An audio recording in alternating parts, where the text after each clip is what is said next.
There's perhaps nothing more frustrating as a film lover than watching a movie that's just great for its first 2 acts before catastrophically stumbling in the third and final reel. Delivering a movie that's consistently entertaining, let alone being awesome, for its entire runtime is definitely very tough, and so it's little surprise that many filmmakers choke at the crucial moment and just can't stick the landing. And that's what we're here to talk about today. As I'm Jules, this is Whatculture.com, and these are 10 awesome movies that fail in the third act. Number 10. Shang-Chi and the Legend of the Ten Rings.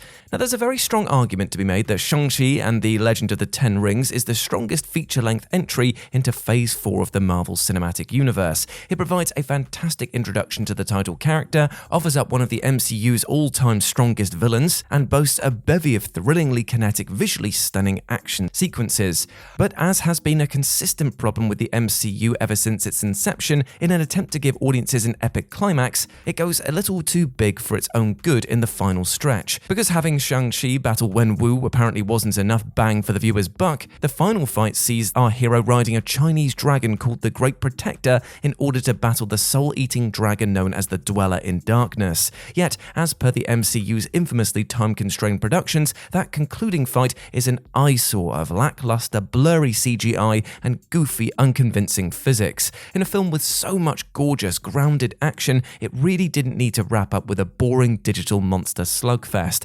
Number 9. Law-Abiding Citizen.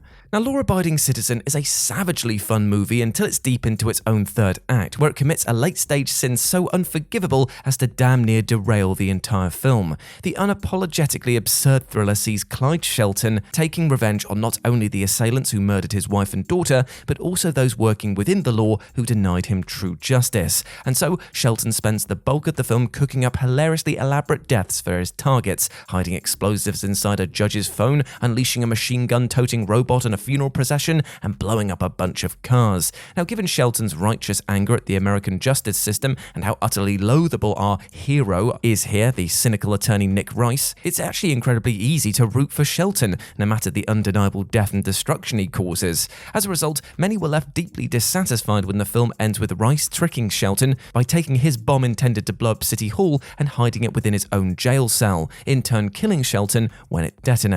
It leaves such a sour taste in the mouth because Rice is such an unlikable character who works as an agent for a corrupt, unjust enterprise. The film frames it as though we're supposed to cheer Rice's victory, but ultimately it just bummed most everybody out.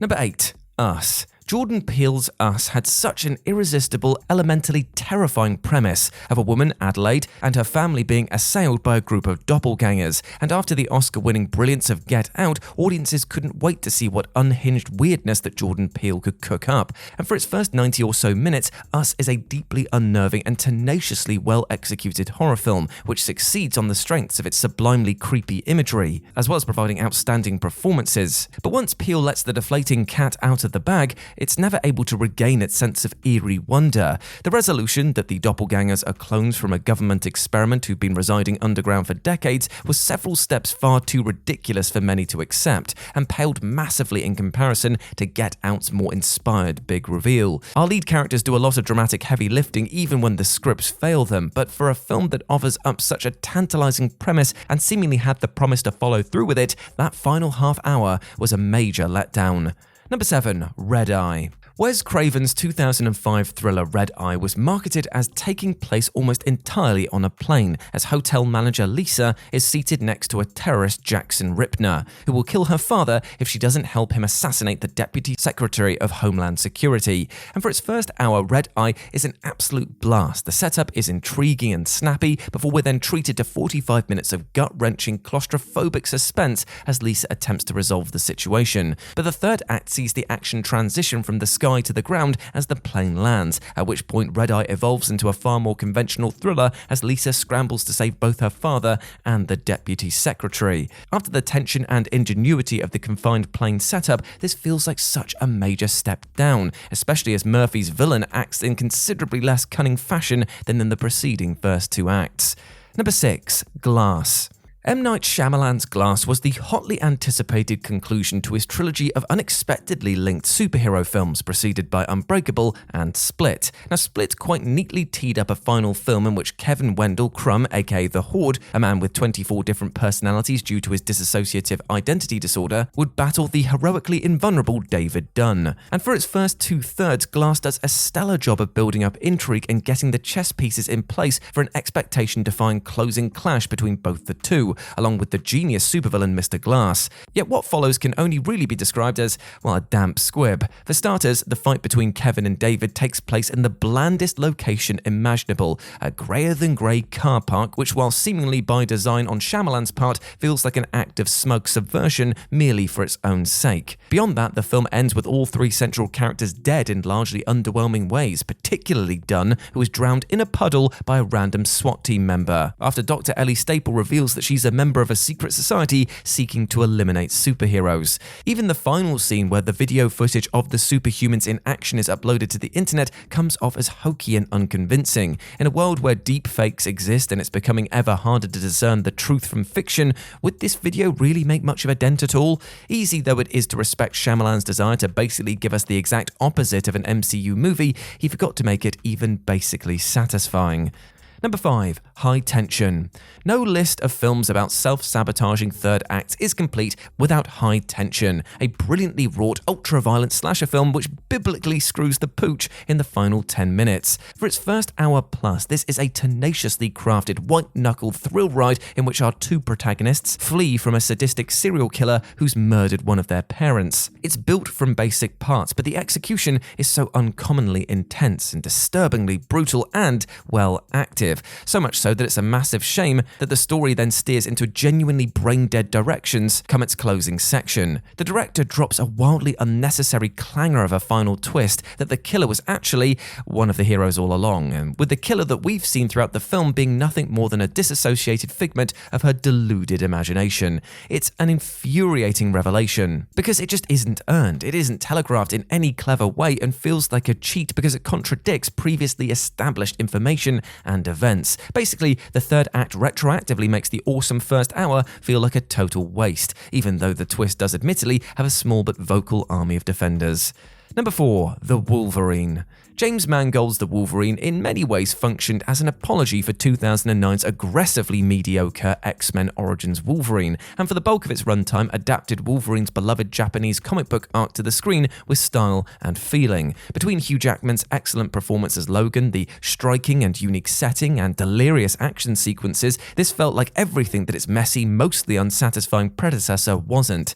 But then the third act happened. The Wolverine's third reel has a pungent whiff of studio intervention about it, so jarringly does it switch things up into the sort of thing that clueless executives think that audiences want to see. It's revealed that Yoshida, who was believed to have passed away earlier on in the film, in fact faked his own death, has used Logan's regenerative capabilities to de-age himself, and is now commandeering a gigantic silver robot, the Silver Samurai, to fight Wolverine. It's another case of a more restrained, character-driven comic book film giving way to wacky CGI-smothered schlock because that's exactly what was expected, even though it didn't service the story at all. Thankfully, Mangold didn't make the same mistake in his 2017 follow-up, Logan. Number 3. Funny People. Judd Apatow's self-indulgence as a filmmaker has never been more apparent than in his 2009 film Funny People, a 146-minute dramedy about a comedian, George Simmons, coming to terms with his impending death from acute leukemia. But after 90 minutes of typically crude yet heartwarming shenanigans from Apatow, it's revealed that George has responded to a last-ditch treatment and is effectively cured.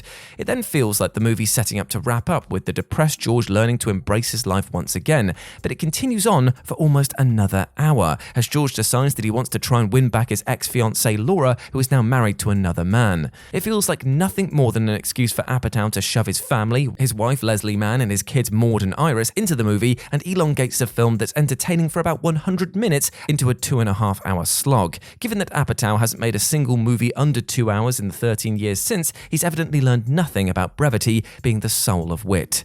Number 2. Wonder Woman. For its first 2 acts, Wonder Woman is dangerously close to being a genuinely great film, and it's probably no coincidence that the tone and execution of the first 2/3 have been extensively compared to the Marvel Cinematic Universe formula. Eschewing the pervasive grimness of most prior DCEU films, Wonder Woman was vibrant and funny, in turn endearing the audience to the character of Diana Prince, while also ensuring to demonstrate her mighty prowess in a supremely iconic way. Yet ultimately, that MCU comparison ends up being far truer than anyone would have expected, as Wonder Woman's 3rd act falls into the same trap that they too often do. Like Shang-Chi, it devolves into a garish festival of wonky CGI during its climactic battle between Diana and Ares. Even if you can accept the silliness of peacekeeping Sir Patrick Morgan being Ares all along, the video gamey fight is a dreadful bore, and as much as we love him, even a CGI armoured suit can't make old Dave here intimidating. This schlocky fight ends up undercutting the idea that war is an inherent part of human nature, while also stifling the emotional impact Steve Trevor's last-minute sacrifice.